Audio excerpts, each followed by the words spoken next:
অনেকে বলে হুজুর বিমান হামলায় মারা গিয়েছে, বিমান জ্বলে পুড়ে ছাই হয়ে গিয়েছে, তার কবর কোথায়? তার আত্মাটা যেখানে আছে ওই জায়গায় প্রশ্ন আছে না নাই? অনেকে বলে হুজুর সাগরের মধ্যে পড়ে মারা গিয়েছে, তিমি মাছ খেয়ে ফেলেছে, তার কোনো অস্তিত্ব নাই, কিন্তু তার রুহুটা আছে না নাই? প্রতিটা রুহু সংরক্ষণ করে কে? প্রত্যেকটা আত্মা আল্লাহর কাছে সংরক্ষিত থাকে। প্রতিটা রুহু, প্রতিটা মানুষ মালাকুল মাউতকে দেখতে পায়। আপনিও দেখবেন, আমিও দেখব। মুমিনদের কাছে এসে মালাকুল মাউত একজন যুবকের বেশে সাদা ধবধবে জুব্বা পরে সুগন্ধি মেখে মুমূর্ষু ব্যক্তির শিয়রে বসে বলে, ইয়া আইয়াতুহান নাফসুল মুতমাইন্নাহ, হে প্রশান্ত আত্মা, উখরুজি ইলা মাগফিরাতুল্লাহি ওয়া রিদওয়ানি, আল্লাহর ক্ষমা আর দয়ার দিকে বের হয়ে আসো। বলা মাত্রই মুমিনের আত্মাটা স্মুথলি বের হয়ে আসে। কাফান মিন আকফানিল জান্নাহ, হানুত মিন হানুতিল জান্নাহ, জান্নাত থেকে আনা সুগন্ধি কাফনের মধ্যে পেঁচিয়ে তিনি রুহুটাকে নিয়ে ইল্লিনে চলে যায়। সরাসরি দেখে মালাকুল মাউতকে। আর যারা ইসলাম বিরোধী, কোরআন বিরোধী, তাদের সামনে এসে মালাকুল মাউত ত্রাস সৃষ্টি করে। আগে ধমক। হাইওয়েতে মাঝে মাঝে ডাকাতি হয় না? বাসগুলোর মধ্যে যখন ডাকাতি হয়, বাসে থাকে 50 জন, ডাকাত ঢুকে 5 জন, এই 5 জনের ভয়ে সবগুলো পেশাব করে দেয়। কারণ ত্রাস সৃষ্টি করে। এসেই চাইনিজ কুড়াল দিয়ে আগে কুবায় দেয় 4-5 জনের। রক্ত দেখে কি দেওয়ার সব আগে রেডি করে রাখে।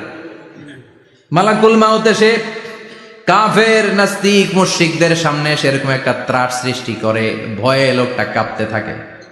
ওর কাছে ভদ্র ভাষায় কথা বলে না, সুন্দর জামা পরে আসে না, কালো কুচকুচে চেহারা, ভয়ঙ্কর একটা রূপ নিয়ে, আকৃতি নিয়ে ইসলাম বিরোধীদের মাথার সামনে আসে। দুর্গন্ধযুক্ত চেহারার দেহ নিয়ে ধমক দিয়ে বলে, ও পাপাত্তা, ইয়া আইয়াতুহান নাফসুল খাবিসা উখরুজি ইলা গাদাবিল্লাহ, হে পাপাত্তা, আল্লাহর রাগ, ক্রোধ আর গজবের দিকে বের হয়ে আয়।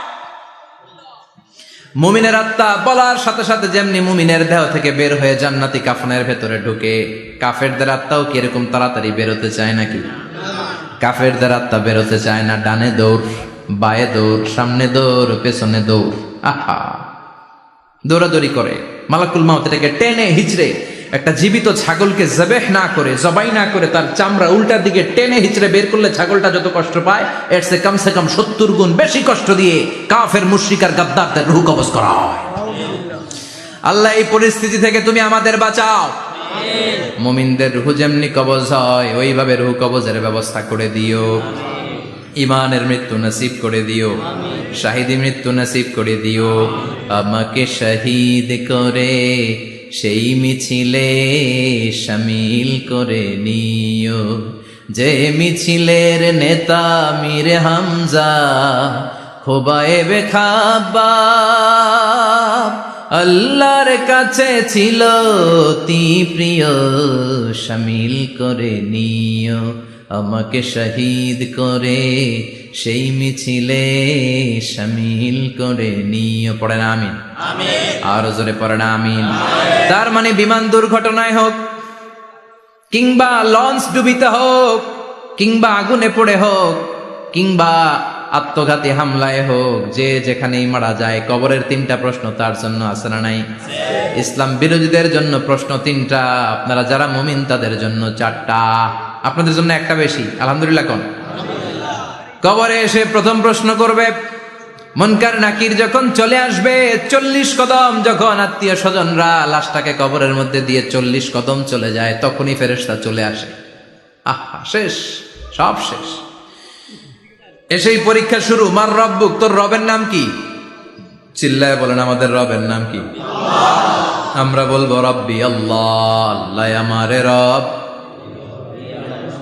দমে দমে তনু মনে তারি অনুভব। পড়েন, আল্লাহ আমারে রব।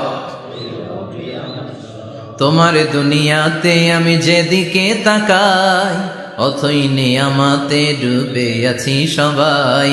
পাখপাখালির গানে শুনি তাসবিহ কল রব, তাসবিহ কল রব, আল্লাহ আমারে রব।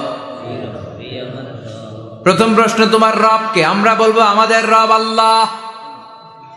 দ্বিতীয় প্রশ্ন, ওমা দীনু, তোমার ধর্মের নাম কি? আমরা কি বলবো? তৃতীয় প্রশ্ন, বিশ্বনবীর চেহারা দেখিয়ে বলা হবে, আতারিফু হাদার রাজুল, এই লোকটারে চিনো নাকি? আমরা বলবো চিনি, আমাদের প্রাণের নবী, ঠিক কিনা?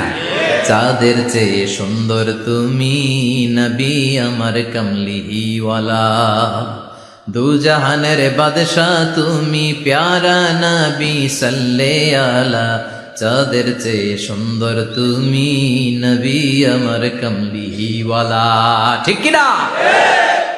তিনটা প্রশ্নের যথাযথ উত্তর যখন দিয়ে দিলেন, আপনার জন্য অতিরিক্ত আরেকটা প্রশ্ন করা হবে, ওয়ামা ইলমুক, তোমার নলেজ কি? তিনটা প্রশ্নের উত্তর যে তুমি করতে পারলা, কিভাবে পারলা, কেমনে জানলা? নকল করে বলছো নাকি জেনে বুঝে আসছো? নকল হয় না? এখন মনে হয় এগুলো একটু কমছে। একটা সময় ছিল অনেক নকল হইতো, পাঞ্জাবের ভিতরে নকল, পকেটে নকল, টুপির ভিতরে নকল, মৌজার ভিতরেও নকল, এমনকি মেয়েরাও নকল করে পরীক্ষার হলে আসে না নাই? স্কেলের মধ্যে লিখে নিয়ে যায়, হাতের মধ্যে লিখে নিয়ে যায়, ওড়নায় লিখে নিয়ে যায়, কাপড়ে লিখে নিয়ে যায়, আসে না নাই? ফেরেশতারা বলবে নকল করছো নাকি? কেমনে জানলা? তিনটা প্রশ্নের উত্তর তুমি কেমনে বললা? আল্লাহ তোমার রব, ইসলাম তোমার ধর্ম, এই লোকটা বিশ্বনবী, কেমনে চিনলা?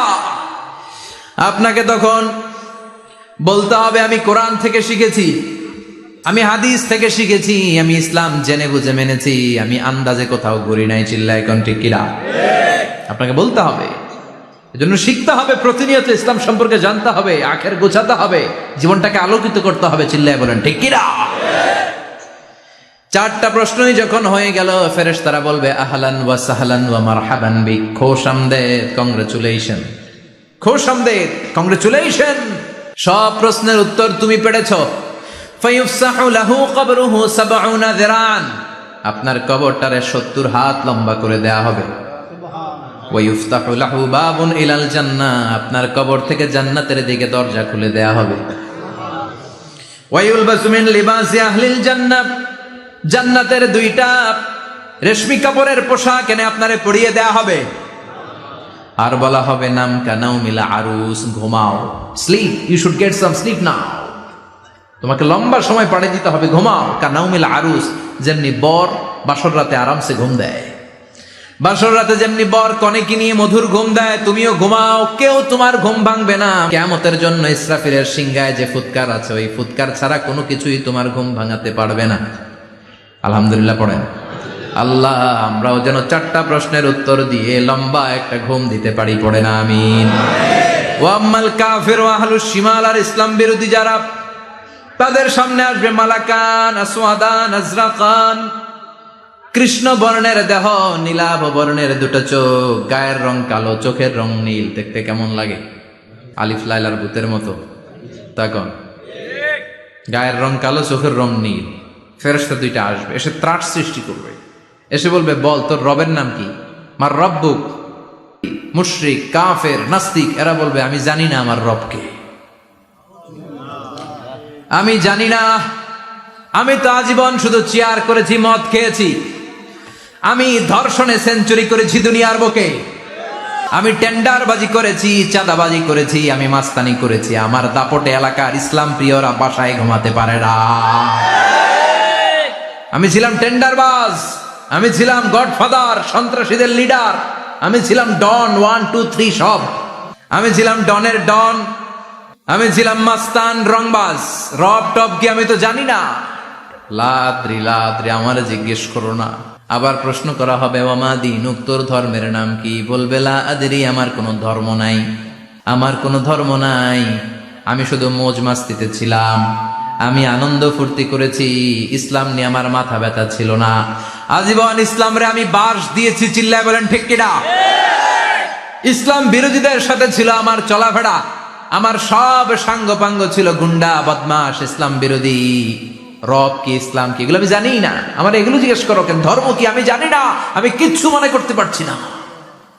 3 নম্বর প্রশ্ন করা হবে আতারিফু হাদার রাজুল, দেখো তো এই লোকটারে চিনো কিনা? কয় না, চিনি না, তবে মনে হয় এই লোকটারে দুনিয়ার বুকে আমি গালি দিতাম, এই লোকটার বিরোধিতা করতাম, ব্লগের মধ্যে এই লোকটার ব্যাপারে কুৎসা রটনা করতাম, এই লোকটার কার্টুন বানিয়ে আমি হিংসা ছড়িয়ে দিতাম, এই লোকটার ব্যাপারে আমি এলাকার মধ্যে অপপ্রচার চালাতাম। ফেরেশতারা বলবে তাই, এই ছিল তোর ডিউটি, দাঁড়া এখনই আমাদের খেলা শুরু। এখনই শুরু।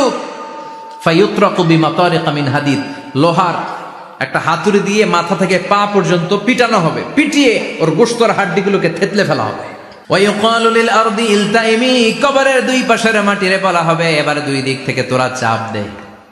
চাপ দেয়া হবে, ধাক্কা ধাক্কি করেও সে সুবিধা করতে পারবে না। মাটি আস্তে আস্তে আস্তে আস্তে দেহের দুই দিকে লেগে এমন জোরে দুইটা চাপ দিবে, ফাতাখতালিফা আদলাউহু, তার ডান পাশের পাজরের হাড্ডি বাম দিকে ঢুকে যাবে, বাম দিকের হাড্ডি ডানে চলে যাবে। বিশ্বনবী বললেন এই হাতুড়ি দিয়ে পিটানোর শাস্তি, কবরের চাপ দেওয়ার শাস্তি চলতেই থাকবে হাত্তাল কিয়ামা, কিয়ামত পর্যন্ত। আল্লাহ এই কবরের শাস্তি থেকে আমাদের বাঁচাও। আমরা এই আযাব পেতে চাই না, আমরা যেন ঠিকভাবে কবরের 4টা প্রশ্নের উত্তর করে দিয়ে লম্বা ঘুম দিতে পারি। আল্লাহ তুমি তৌফিক দাও। এজন্য আল্লাহ বললেন, গোলাম দুনিয়া নিয়ে পাগল হয়ে থেকো না। এই দুনিয়ার জীবন আসল জীবন নয়, আসল জীবন হলো কবরের জীবন। জোরে বলেন ঠিক কিনা? এই জন্য মাঝে মাঝে কবরে যাবেন, কবরস্থানে দাঁড়িয়ে চিন্তা করবেন এই জায়গায় আমারও আসতে হবে। দিন যাবে, রাত আসবে, বৃষ্টি হবে, শীত আসবে, কেউ আমার দেখতে আসবে না। একা থাকতে হবে, একা, বড় একা, অন্ধকার, বড়ই অন্ধকার। ওই কবরের জীবনের সামান গোছানোর দরকার আছে না নাই? ওই কবরে সুখে শান্তিতে থাকতে চাইলে নামাজ পড়ার দরকার আছে না নাই? কোরআন পড়ার দরকার আছে না নাই? ছেলে মেয়েগুলোরে মানুষের মতো মানুষ করার দরকার আছে না নাই?